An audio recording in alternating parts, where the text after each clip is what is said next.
Nothing is left when it all falls apart. You can be full of regrets and bereft of full hearts, left in the shine of reality's despair, praying for hope to escape this nightmare. A prayer unanswered will always rest asleep, for when you arise, the world feels like a dream. Hey, I'm Alex, and welcome to episode 10 of the Lost Souls podcast. In this episode, we're going to be talking about what happens when it all falls apart. Now, that's rather reductive, I guess, because there are a lot of ways that everything falls apart. You can have the examples, you go through in your life with work, or love, or school, or damn near anything else. I think there are a lot of teenagers that think the world's going to end from the minutest little inconveniences, right? But the common human experience is this idea that, at some point everything just falls apart. I guess to illustrate what I mean, I'm going to give some examples, right? So imagine you have this big path laid out for you. I think this is what a lot of people do, to where they have this idea and this dream for how they want their life to live out, right? In America, it's called the American dream, and it's supposed to be what keeps everybody going, right?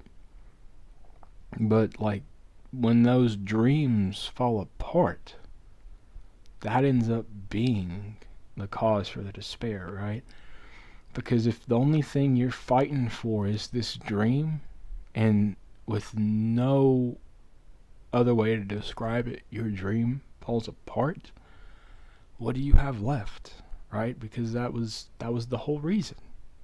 That was why you were doing all of it. And now, not only does it feel like there's no way forward, it feels like everything you've ever done has been wasted and is just something you never would have done if it hadn't been for the dream, right? And so you feel in despair, right? And so this happens with some people when it comes to, a job or a education, right?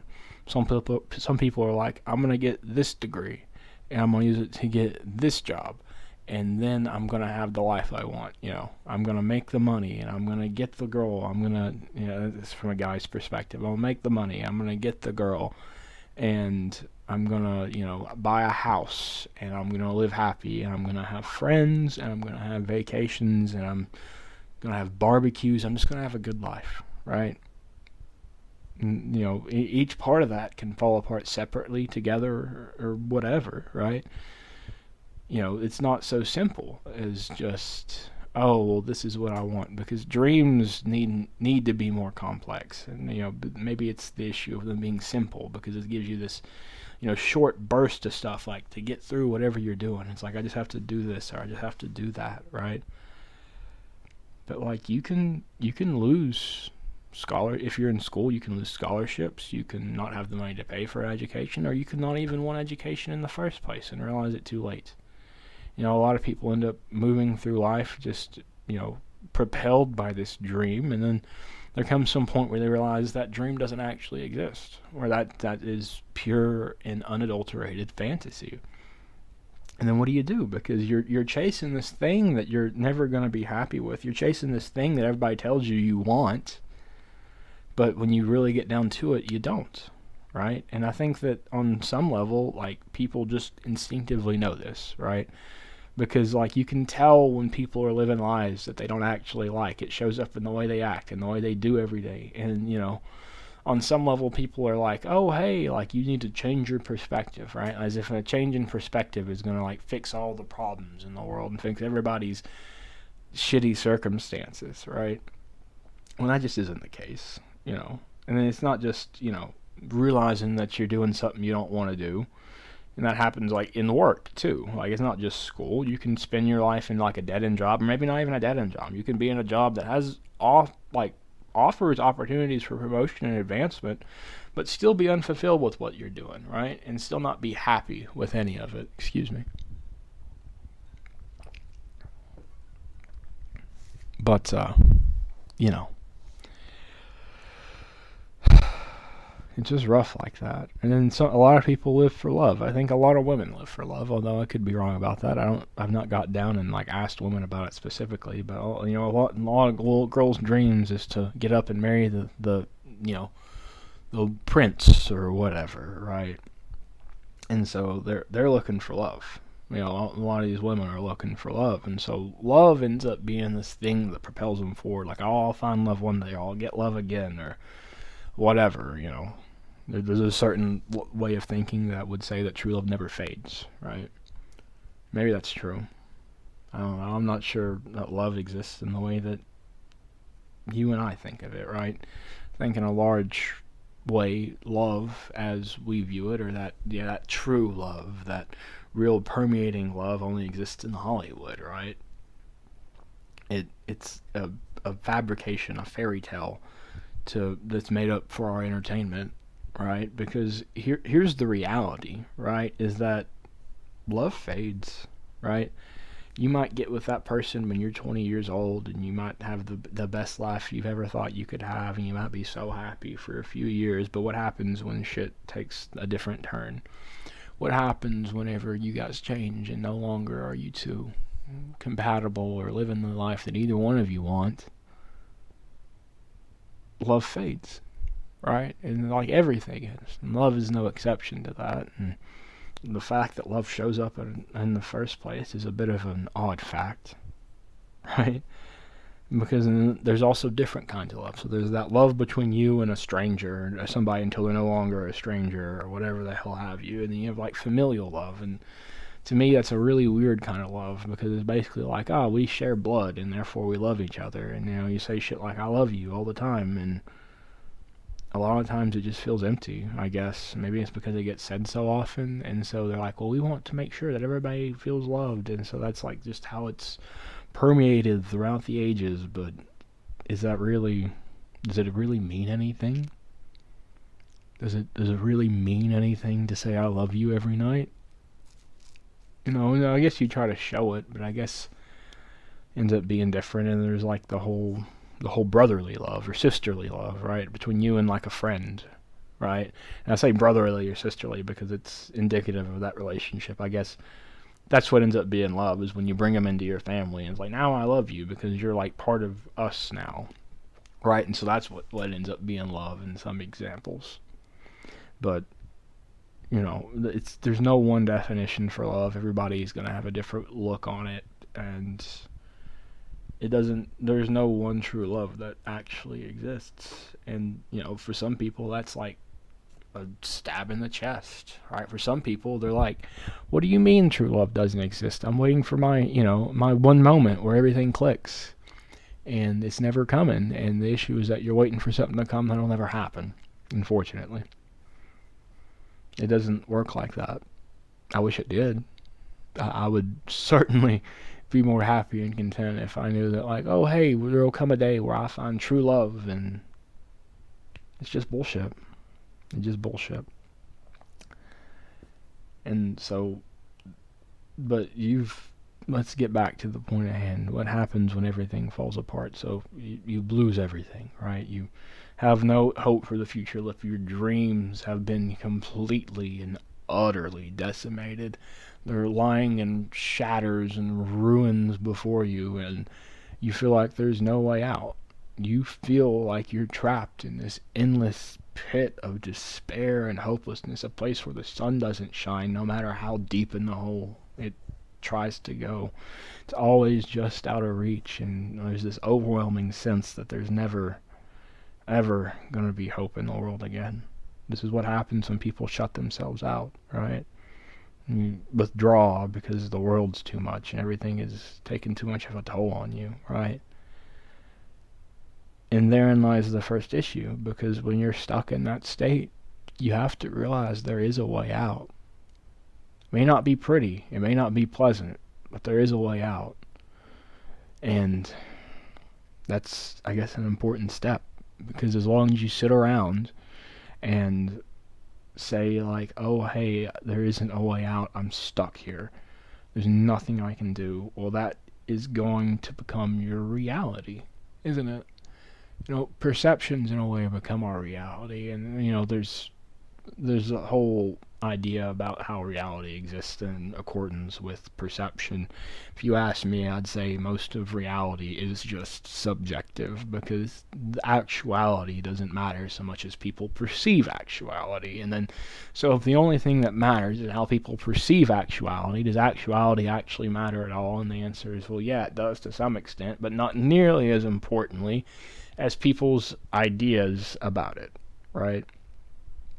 And so there's this weird line you want to get.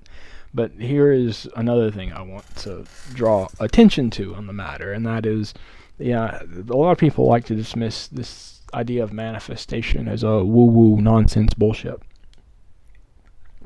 Excuse me, another sip of coffee. And, okay, if you want to, dismiss it as woo-woo. Sorry, I think that was a loud spike, but I don't know how to do anything about it yet. Sorry, I don't have a pop filter, I have a shitty mic. Anyway, if you want to dismiss it as woo-woo bullshit nonsense, then be my guest, right? But I'm just going to say people have faith in a lot of things, and it's not really your place, because I feel like a lot of the spirituality, like shit like manifestation, has more of a real impact in our lives than most other of anything. Because here's what you need to realize about manifestation, is it's truly when the thoughts you have align with the reality of your outside world, right? And so it's like taking my thoughts and making them into reality. That is in essence what manifestation is. And so this is an idea that like you can see mirrored in like Nikola Tesla, right? And I'm using him because I think he ends up being a good example of this, because he, like, all the inventions of Nikola Tesla, they started in his mind and he made them realities. He manifested all of those inventions to exist in our world, right? That's how that kind of happened, right? And in that same like vein of thinking, anything that you do that you had a goal and you set out to do, that shit got manifested, bro. Yeah, I said it. But like, that's how it works, right? When you put enough thought and energy into something and it comes about, that is manifestation. Now, it doesn't always work out the way that you want it to. It's not always pretty, but that it's occurring. But here's what happens when you get stuck in that pit and you say there is no way out, while you're manifesting no way out. And so you're making that the reality, right?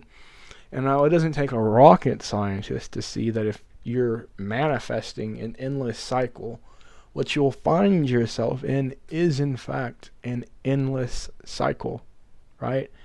And so there comes a point where you got to say, okay, there is a way for me to circumvent and get out of this. There is a way for me to come out of this pit, come out of this hole, or whatever metaphor you want to use to describe it. May not be easy. You might have to climb up the side of it with your nails dug into the side of the wall. You might have to climb up of it with bleeding fingers or bloody toes or busted knuckles or whatever, scraped bellies or burnt backs or whatever you have to come out of it with. And it might not be easy, but there is a way out. It's just a question of whether or not you're going to get there or not. And here is another thing I think happens, and maybe I'm wrong. This is anecdotal, subjective, and a lot of it's based upon my personal experience. So there are plenty of opportunities for people to disagree, push back, and say, oh, you just don't have it figured out. And maybe we'll disagree about that. But, you're more than welcome to say it. But you have to acknowledge something about your dreams, and that is when a lot of people have these built-up idea of their dreams, and they're like, this is what I'm living for, and when this doesn't happen, you don't know what the fuck you're doing. You're kind of stuck in this space where it's kind of like listless, or I think that's, I'm not going to use it. It's kind of like still, and you're out of control. It's like limbo, right? It's like limbo. So you end up being stuck in this limbo where nothing. I'm not saying nothing feels real, but everything feels pointless, right? There's nothing you can do that can matter, and that's, that goes back to there being no way out, right? But I think what happens if a lot of people would take that step back and say, well, if I remove this dream that's not going to happen, I take and remove that from the idea I have of my life, right? And then reevaluate what I want. A lot of people aren't going to know what they want. First of all, they're going to be like, oh shit, I don't know. And they'll start throwing out random shit. Like, well, I want to, I guess, do this, or I guess do that. And then if you take what you just said and relook at your life, I would think a lot of people are going to end up living exactly the life filled with the wants that they want. And it's going to make them happy because they may think they want that shit. And maybe they do want it. But, like, you're living this life that's just like, oh, okay. And that's your life. That's your life, and your life's making you unhappy, right? And so, one thing to take away from that, I guess, would be like, no matter the fantasy, fiction seldom persists, right? And like, yeah, we have all these stories in our world, like we grew up on stories, we live stories, we watch stories, we read stories. It's stories that keep us engaged, stories that give us emotional depth and feeling. Even in the memes and the 5-second videos we watch on YouTube or whatever, TikTok, it used to be Vine, or anything, is there's some kind of story going on, and it's that we connect with, right? But at the end of the day, those still end up being just stories, right? Those don't really bleed into our world. They're just the distraction from it, because I guess in this world we all have to be distracted, right? You just distract yourself. You do the shit you're told you're supposed to do, and you distract yourself. And maybe that's yep, no, yes, bad, whatever. But it's how it tends to work. And then when people, another thing is that when people end up feeling like there's no way out, like they're stuck in the bottom of the pit, you end up blaming other shit for your own failures. And don't get me misconstrued here, because yeah, they're your failures, but you fail for a lot of reasons, and some of them are out of your control, right? Doesn't change the fact that you failed, but it does shape it. And then so a lot of people like to point to this reason or that reason, and then or society or an entire social structure, and this is the reason I can't make it, this is the reason that shit doesn't work, right? And then they may be right, but here's the other part of that, is that you might hate that, and you might think that that's the most disgusting thing you've ever seen, and you might abhor it with every fiber of your being. But the world not being how you want it to isn't a reason to blow it all up. Why? It's selfish, because there are people who do like how the world works, right? There are people who it works for. That system that you're too busy, like, shitting on because it's held you down or whatever, there are people who like how that works. Now, that's not to say that it should work any specific way. I don't think there's any way anything should work. But that's what you're fighting against. And so when you say this system doesn't work, you also got to realize, like, hey, it doesn't work for me. Not for everybody else. It doesn't work for me. And then so you have to then reevaluate and say, like, okay, well, am I so important that that's an issue? No, because most individual people don't matter in the grand scheme of the universe or society or anything. They just don't. And so when shit doesn't work out for you, well, too bad. Tough cookie, tough shit. That's how the world works, and it's not going to think twice about you being unhappy. It's not going to think twice about it fucking you over, if that's how you look at it. It's not going to think twice about any of that. But you're still here. Hopefully. If you're listening to this, you are. And so what do you do with that? And so the standard response ends up being like, you do what everybody else does, and you get a job, and you find love someday, but like whatever, and all that's fantasy. And then, well, they simplify it by saying, oh, you work and you get a job, and they call it doing something, right? Because that's doing something with your life. It's making money, because we live in a world to where money is supposed to be not only the key to happiness, but survival itself. And so it's like, I can't eat without money. I can't pay my bills without money. I can't do shit without money. And so you must work. But like, working is supposed to be this whole thing, but it doesn't end up working out for people the way you want, because here's what ends up happening, because there's this unfair power dynamic between bosses and workers, right? To where it's the power of your survival is held in the hands of people who are more wealthy and are owning businesses and doing shit like that, right? And so the your very existence, because most people are poor, like that's just the reality. Most people are poor, but the poor people must, for sake of survival, go to people who have more money, and then those people are now in control of whether or not you can survive. And you might say, no, you're in control of it because you work and you're responsible for making sure that you live up to their expectations because they have more money, right? And so you kind of say, like, and this is by necessity, this is by design, right? Because it's not like anybody, like any Joe Schmo can go out and say, I got a business, I'm going to do it. And it's like, well, you can try, but you're going to need money to start it. You're going to need a loan. You're going to have to run it. It's going to be successful. You're going to have to make profit. And the only people who can bankroll that tend to be people who already have money or credit or established ways of paying for it. And so when shit takes a while to take off, they're like, oh, I'm kind of okay for a little while. The poor person can't do that. And plenty of people with money would say the poor person isn't capable of doing that. And that's just, that's wrong too. But that ends up being how it is. And it's like, well, you just need to get in line and do what I want you to do. And I'll pay you as little as I can pay you and squeeze as much effort out of you as I possibly can. And I'm going to threaten you with new workers and getting fired to keep the fire under your feet and keep you moving. And, a lot of people get fed up with that. A lot of people are bullshit because it's like, I want to survive, but I don't want to live my life just going through somebody else's motions.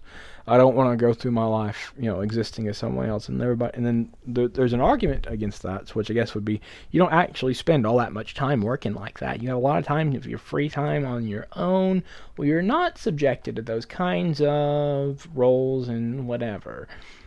And while I would like to say, like, hey, you got a point, at the same time, here's the reality, and that is, say you work a 9 to 5. 9 a.m. to 5 p.m. Well, what time do you get up for that? 7, 8 o'clock? If you go work in a desk office, you got to get ready, right? And so there's the prep time that goes into going to work, getting to work. Some people have drive time. Some people have trips just to get to work.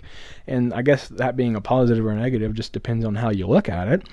But, there's all this time that goes into you going to work. And then some people have commutes home or whatever, and so there's a time that goes into getting home from work. And so let's say there's like an hour either way, and that's not fair enough. There's an hour either way. So 10 hours of your day, because you already spent 9. Now that's adding on an extra hour because you get an hour for lunch.